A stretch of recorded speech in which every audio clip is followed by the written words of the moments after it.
हे पुरुषोत्तमम। आज मैं एक भक्त की बातें बताने जा रहा हूँ जो आपने श्रीमुख से स्वयं बताए हैं।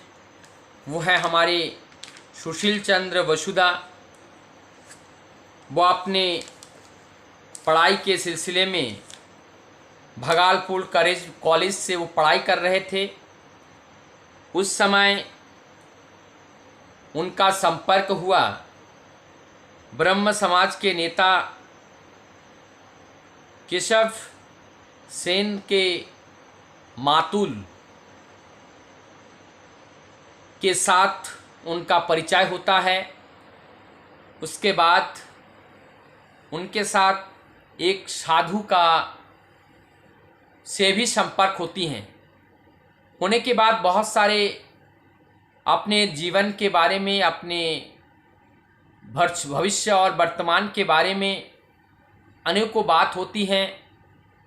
भौतिक जगत, आध्यात्मिक जगत, इस पिंड शरीर, ब्रह्मांड शरीर, कारण शरीर, सब चीज़ के बारे में जब बातचीत हुई तो हमारे दादा को ऐसा लगा, सुशील चंद्र वसुधा को, कि ये बहुत बड़े ज्ञानी और बहुत बड़े बुद्धिमान व्यक्ति हैं और इनसे दीक्षा लेना उचित है।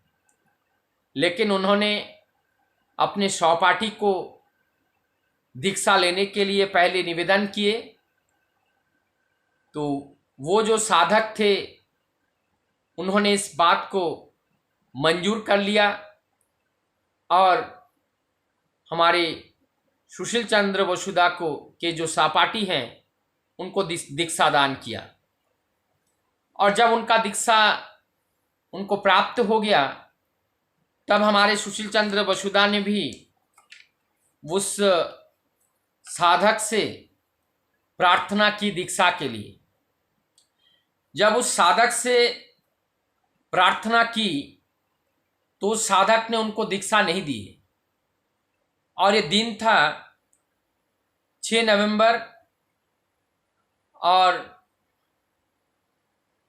1913 अगर हम कहें तो ठाकुर जी का जन्म हुआ था 1888 में, 1888।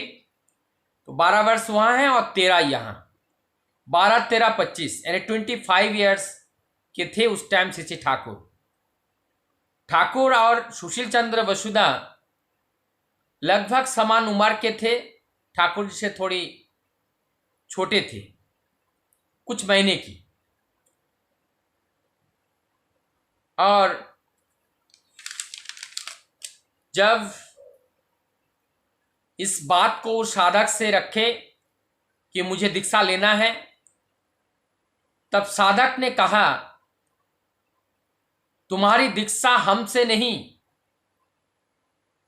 आप और 4 साल रुक जाओ, आपका दीक्षा अभी नहीं होने वाला है, 4 साल बाद ही आपका दीक्षा होगा।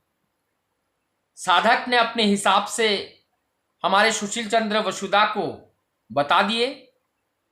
किसी को कोई बात अगर बताते हैं तो इतनी गहराई के साथ इंसान उस तत्कालीन अवस्था में नहीं समझते हैं, लेकिन बाद में जब घटित होता है तो उस बात की गहराई को जानने की इच्छा होती है।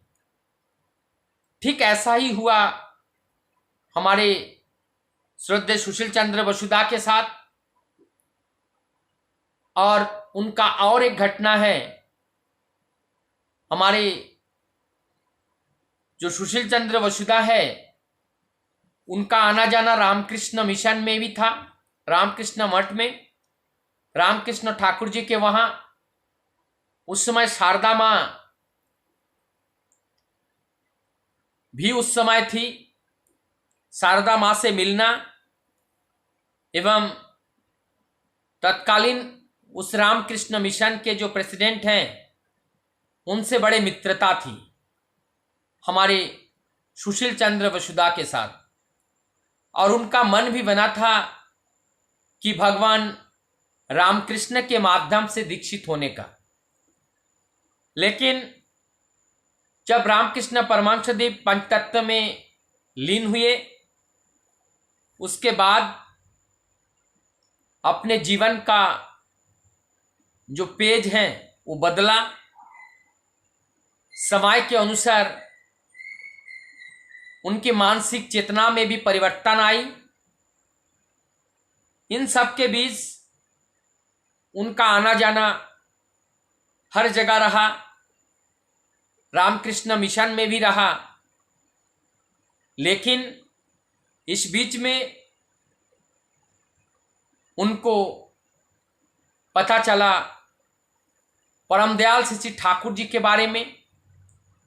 लेकिन हमारे श्रद्धेय सुशील चंद्र वसुधा के मन में रामकृष्ण ठाकुर के प्रति अनुराग बहुत थे, और उस अनुराग के साथ भी उनका ये था, और बार बार वो निराश हो रहे थे, दुखी हो रहे थे कि उन्होंने भगवान रामकृष्ण देव को जीवदशा में क्यों नहीं देख पाए। ऐसा एक भाव, ऐसा एक वेदना, ऐसा एक प्रार्थना लेकर के हर समय चलते थे। और उनके जो बहन की शादी कुष्टिया के एक श्री अश्विनी कुमार विश्वास दा के साथ हुआ था, और उस अश्विनी विश्वास दा वो हमारे सुशील चंद्र वसुधा के बहनोई थे, और वहां पे वो कुष्टिया में थे। और वहां पे एक दिन परमदयाल श्री ठाकुर जी वहां पहुंचते हैं, और ये 1917 की बात है। अर्थात उस समय ठाकुर जी का जो उम्र है 29 ईयर्स, और ये इस समय को कीर्तन युग के नाम से भी जाने जाते हैं। इस समय को ठाकुर जी का भाव समाधि का युग भी कहा जाता है। ये ठाकुर जी का भाव समाधि इस समय होता था, और ठाकुर जी के श्रीमुख से अनारगल वाणियाँ निकलती थी। ये समय था जब हमारे परमदयाल श्री ठाकुर सुशील चंद्र वसुधा को देखे, तो उनके साथ ऐसे आत्मीयता की तरह व्यवहार हुई। परमदयाल श्री ठाकुर ने अपने दोनों बाहु को प्रसारित करते हुए सुशील चंद्र वसुधा को अपने गले लगा लिए। सुशील चंद्र वसुधा समझ रहे हैं, सोच रहे हैं ये व्यक्ति है कौन। एक दिव्य ज्योतिर्मय पुरुष, और जिनके देह से एक के अभावनीय एवं दैवीय प्रकाश निरंतर उसमें से विस्फुरित हो रही है।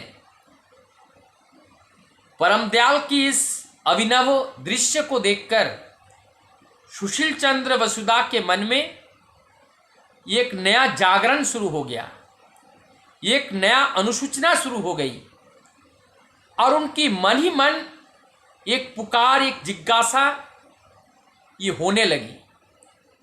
ये कौन है, मैंने कभी नहीं देखा, लेकिन ऐसे आत्मीयता के साथ व्यवहार ये साधारण व्यक्ति नहीं हो सकता है।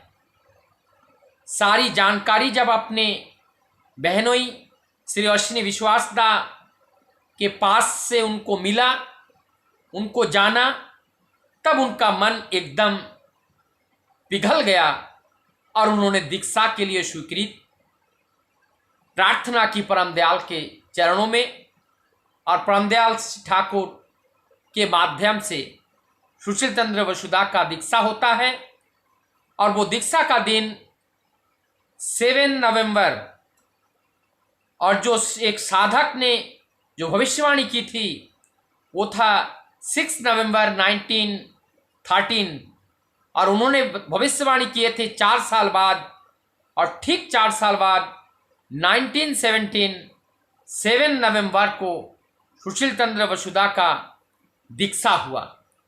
तो इससे ये निष्कर्ष निकलता है, ये जन्म, मृत्यु और दीक्षा ये भी विधाता का विधान के अनुरूप होते हैं।